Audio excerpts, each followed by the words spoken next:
8वां अध्याय राजा परीक्षित के विविध प्रश्न।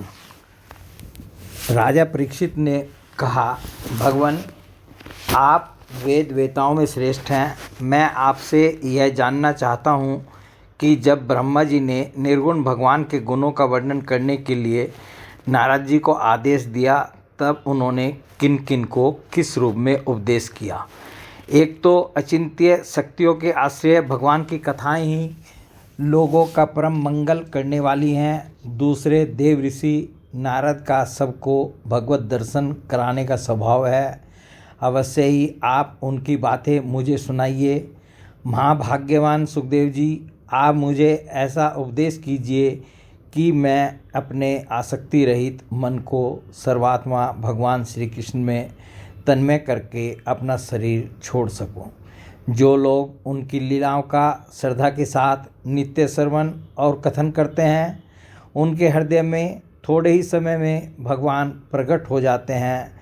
श्री कृष्ण कान के छिद्रों के द्वारा अपने भक्तों के भाव में हृदय कमल पर जाकर बैठ जाते हैं और जैसे शरद ऋतु जल का गंधेलापन मिटा देती है, वैसे ही वे भक्तों के मनोमल का नाश कर देते हैं। जिसका हृदय शुद्ध हो जाता है, वह श्री कृष्ण के चरण कमलों को एक क्षण के लिए भी नहीं छोड़ता। जैसे मार्ग के समस्त क्लेशों से छुटकर घर आया हुआ पथिक अपने घर को नहीं छोड़ता। भगवान, जीव का पंचभूतों के साथ कोई संबंध नहीं है, फिर भी इसका शरीर पंचभूतों से ही बनता है। तो क्या स्वभाव से ही ऐसा होता है, अथवा किसी कारणवश आप इस बात का मर्म पूर्ण रीति से जानते हैं? आपने बतलाया कि भगवान की नाभि से वह कमल प्रकट हुआ जिसमें लोकों की रचना हुई। यह जीव अपने सीमित अवयवों से जैसे परिच्छिन्न है, वैसे ही आपने परमात्मा को भी सीमित अवयवों से परिच्छिन्न सा वर्णन किया। यह क्या बात है?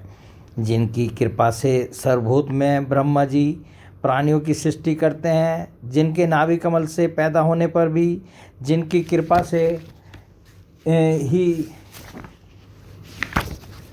ये उनके रूप का दर्शन कर सके थे, वे संसार की स्थिति, उत्पत्ति और प्रलय के हेतु सर्वंतर्यामी और माया के स्वामी परम पुरुष परमात्मा अपनी माया का त्याग करके किस में किस रूप से शयन करते हैं।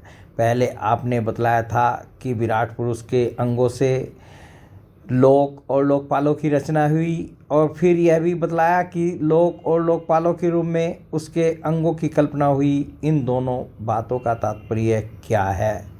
महाकल्प और उनके अंतर्गत अवान्तर कल्प कितने हैं?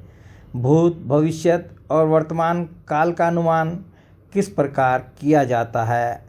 क्या स्थूल देहाभिमानी जीवों की आयु भी बंधी हुई है?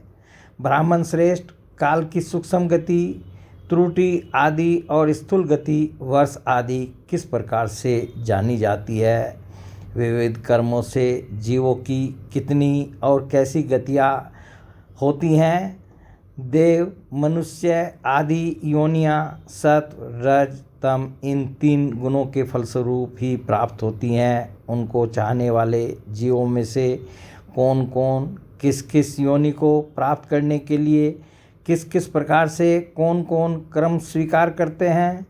पृथ्वी, पाताल, दिशा, आकाश, ग्रह, नक्षत्र, पर्वत, नदी, समुद्र, द्वीप और उनमें रहने वाले जीवों की उत्पत्ति कैसे होती है?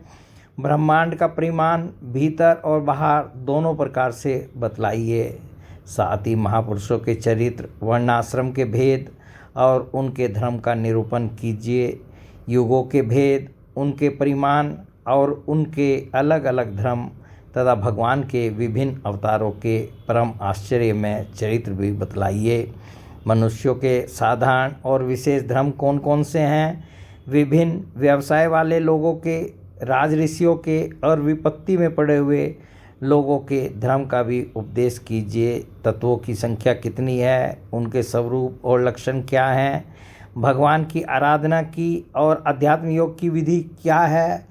योगेश्वरों को क्या क्या ऐश्वर्य प्राप्त होते हैं तथा अंत में उन्हें कौन सी गति मिलती है, योगियों का लिंग शरीर किस प्रकार भंग होता है, वेद उपवेद धर्मशास्त्र इतिहास और पुराणों का स्वरूप एवं तात्पर्य क्या है, समस्त प्राणियों की उत्पत्ति स्थिति और प्रलय कैसे होता है, बावली कुआं खुदवाना आदि स्मार्त यज्ञादि वैदिक एवं काम्य कर्मों की तथा अर्थ धर्म काम के साधनों की विधि क्या है, प्रलय के समय जो जीव प्रकृति में लीन रहते हैं उनकी उत्पत्ति कैसे होती है, पाखंड की उत्पत्ति कैसे होती है, आत्मा के बंध मोक्ष का स्वरूप क्या है और वह अपने स्वरूप में किस प्रकार स्थित होता है। भगवान तो परम स्वतंत्र हैं, वे अपनी माया से किस प्रकार क्रीड़ा करते हैं और उसे छोड़कर साक्षी के समान उदासीन कैसे हो जाते हैं।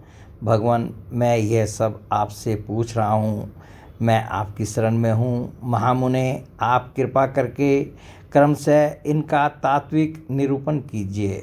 इस विषय में आप स्वयंभू ब्रह्मा के समान परम प्रमाण हैं। दूसरे लोग तो अपनी पूर्व परंपरा से सुनी सुनाई बातों का ही अनुष्ठान करते हैं। ब्राह्मण, आप मेरी भूख प्यास की चिंता न करें। मेरे प्राण कुपित ब्राह्मण के शाप के अतिरिक्त और किसी कारण से नहीं निकल सकते, क्योंकि मैं आपके मुखारविंद से निकलने वाली भगवान की अमृतमयी लीला कथा का पान कर रहा हूँ। सूत जी कहते हैं, सोनकादि ऋषियों, जब राजा परीक्षित ने संतों की सभा में भगवान की लीला कथा सुनाने के लिए इस प्रकार प्रार्थना की, तब श्री सुखदेव जी को बड़ी प्रसन्नता हुई। उन्होंने उन्हें वही वेद तुल्य श्रीमद्भागवत महापुराण सुनाया जो ब्रह्म कल्प के आरंभ में स्वयं भगवान ने ब्रह्मा जी को सुनाया था। पांडु वंश शिरोमणि परीक्षित ने उनसे जो जो प्रश्न किए थे वे उन सब का उत्तर क्रमशः देने लगे। बोले भगवान श्री कृष्ण की जय।